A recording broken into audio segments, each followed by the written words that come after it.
Ketika masih kecil, aku sangat pemalu. Aku dibesarkan di lingkungan dengan aturan ketat, tempat anak-anak kecil hanya boleh terlihat tapi tidak boleh terdengar. Ketika benar-benar membuka mulut, aku biasanya bertindak kurang bijaksana. Setiap upaya untuk mengulangi lelucon pasti akan gagal. Atau aku akan mengucapkan hal konyol sehingga diejek atau ditegur. Akhirnya aku belajar untuk tetap tutup mulut, kecuali ada yang mengajakku bicara lebih dulu. Hubunganku dengan sahabat dekat atau keluarga baik-baik saja, tapi situasi baru dan lingkungan asing akan membuatku membisu 1000 bahasa. Berbicara di depan umum membuatku terkena demam panggung, nyaris lumpuh ketakutan atau tergagap-gagap. Sementara aku tumbuh lebih dewasa, masalahnya semakin parah. Meskipun aku senang pergi keluar, hal itu senantiasa kulakukan berkelompok. Aku mengandalkan teman-teman untuk mencairkan suasana ketika kami berjumpa orang-orang baru. Yang jelas, aku berjumpa suamiku Don melalui pihak ketiga. Hubungan kami yang disusul perkawinan dan jaringan luas kenalannya atau orang-orang yang berhubungan dengannya mengantarku kepada interaksi sosial yang tiada hentinya, sesuatu yang sayang sekali bukan bidangku. Aku merasa kewalahan. Aku terbiasa dengan keluarga tenang dan acuh tak acuh yang jarang menerima tamu. Tidak ada kerabat yang tinggal di dekat kami. Sebaliknya, suamiku memiliki 5 saudara perempuan, 1 saudara laki-laki, dan banyak sekali kerabat. Berjumpa dengan mereka semua dan berusaha mengingat nama mereka, apalagi berusaha mengobrol, benar-benar membosankan. Sifat pemaluku menghalangiku terlihat ramah, dan aku tahu aku tidak memberikan kesan pertama yang baik. Hal sama terjadi ketika kami mulai menghadiri berbagai pertemuan lain. Setiap kali hendak menghadiri acara pesta, sikap ketergantunganku benar-benar menyedihkan. Bahkan sebelum tiba di tempat acara pun, aku menekankan berulang kali agar Don tetap berada di sampingku sepanjang seluruh acara. Kalau sampai pergi ke toilet atau mengambil minuman lagi, dia akan terkena omelanku sepanjang perjalanan pulang. Suamiku tergolong sangat santai, dengan kesabaran binatang kukang yang sedang melakukan perjalanan sejauh 1.500 km. Awalnya dia penuh pengertian terhadap rasa tak amanku. Yang jelas dia sepertinya menganggap hal itu menyenangkan. Namun akhirnya dia mulai menolak undangan untuk berkumpul, sambil meyakinkanku bahwa dia lebih suka tinggal di rumah menonton TV. Aku menyadari bahwa dia tidak berkata yang sebenarnya, sedangkan perilakukulah yang bermasalah. Aku ingin mengubahnya, tapi bagaimana caranya? Aku mulai membaca artikel-artikel tentang menolong diri sendiri, sambil mencari cara-cara untuk mengatasi sifat pemaluku yang melemahkan itu. Semua yang kubaca sepertinya tidak dapat kugunakan. Kalimat-kalimat pembuka percakapan sepertinya sama sekali berada di luar zona nyamanku.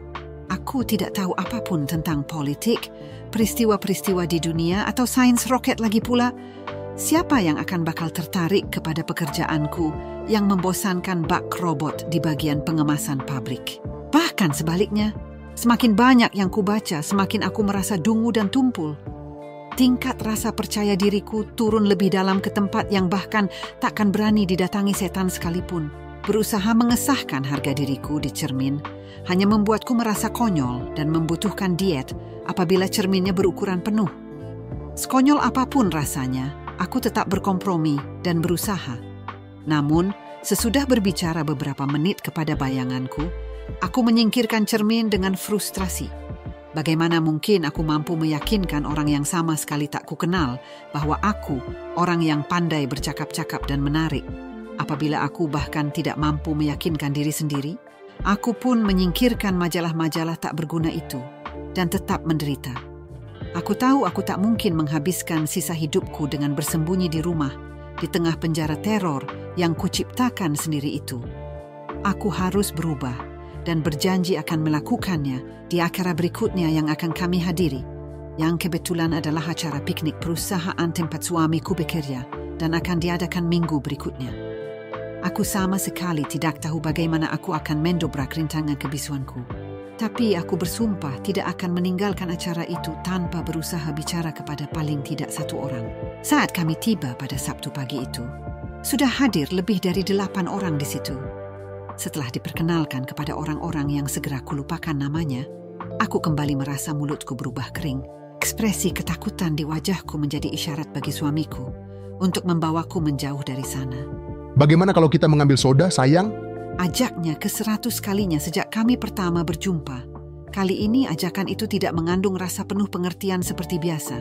Nadanya yang pasrah itu memberiku tekad yang kubutuhkan untuk menyingkirkan selamanya monster perusak masyarakat dalam diriku itu. Aku pun menarik napas dalam-dalam. Biar kuambilkan, jawabku. Kau di sini saja bersama teman-temanmu. Sambil mengabaikan ekspresi terkejutnya, aku beranjak dari situ sebelum sempat berubah pikiran menuju meja minuman di ujung lapangan. Ketika sampai di alat pendingin berisi minuman ringan dan es, aku melihat seorang perempuan duduk sendirian di meja piknik sambil memperhatikan orang banyak berbaur. Aku langsung merasakan empati sementara mengamati bahasa tubuhnya yang kaku dengan sikap seolah-olah sedang bertahan. Kedua, lututnya dirapatkan, sedangkan punggungnya tegak lurus. Bibir yang dikatupkan dengan rapat itu membuat pipinya bergetar gugup. Buku-buku jemarinya sampai putih karena dia menggenggam kuat tas di pangkuannya bagaikan perisai untuk melindungi diri. Aku bahkan terkejut sendiri saat aku tanpa ragu mengambil segelas soda lagi dan mendekat untuk duduk di sampingnya. "Hai, aku Ajeng," sapaku terbata-bata sambil menyodorkan gelas itu kepadanya. Mau tak mau aku mengagumi bajumu yang cantik itu. Aku ingin tahu di mana kau membelinya. Aku tidak tahu mengapa aku menanyakan hal itu kepadanya, mengingat bahwa aku bahkan tidak melihat kepakaiannya. Namun, aku bisa melihat bahunya berubah rilaks, sementara dia menyebutkan nama tokoh terkenal. Kemudian dia berkata namanya Violet. "Kau terlihat sama seperti yang kurasakan, Violet." Aku mengakui, seolah-olah kau ingin berada di tempat lain. Aku tidak pernah tahu harus berkata apa pada kesempatan semacam ini. "Kau juga?" sahutnya terheran-heran. Dia mengejutkanku karena langsung bercerita bahwa dia tidak punya pilihan selain menghadiri acara karena dia adalah sekretaris pribadi direktur perusahaan. Dia menjelaskan betapa sulit baginya bersosialisasi dan menemui orang-orang tak dikenal. Tanpa aku sadari, kami berdua sudah berbincang dengan asik. Baru setelah mendengar seseorang berdeham di belakang kami, aku menoleh dan melihat suamiku. Kami pun berhenti bercakap-cakap. Soal minuman soda itu, sayang, ujarnya sambil tersenyum menggoda. Namun, aku bisa melihat rasa bangga di matanya karena akhirnya aku bisa menghadiri acara tanpa menempel terus di sisinya. Aku memberikan minuman yang sekarang sudah tidak dingin lagi itu kepadanya dan melanjutkan obrolan sementara dia beranjak pergi untuk berbaur dengan yang lain tanpa diriku. Aku memang tidak tahu banyak tentang Violet, tapi itulah kali terakhir aku menghindari perkenalan dengan orang lain. Mendapati bahwa pertanyaan sederhana karena rasa tertarik, pujian, atau minat yang sama bisa mendorong kebanyakan orang bicara tentang diri sendiri, membuatku mampu mendobrak kebiasaan merasa malu yang kutentukan sendiri itu. Sekarang aku dengan senang hati meraih kesempatan menerima undangan untuk menghadiri acara apapun. Aku masih sering mengucapkan lelucon yang gagal dan salah ucap sehingga mengakibatkan keheningan canggung. Tapi kalau dipikir-pikir, siapa pula yang tak pernah melakukannya? Aku hanya manusia biasa, tapi sekarang aku suka bergaul. Dalam kehidupan ini, kita sering dihadapkan pada cangkang-cangkang yang menghambat kita untuk terbang. Seperti yang dikatakan oleh Alfred Lord Tennyson, cangkang telur harus pecah terlebih dulu sebelum burungnya bisa terbang.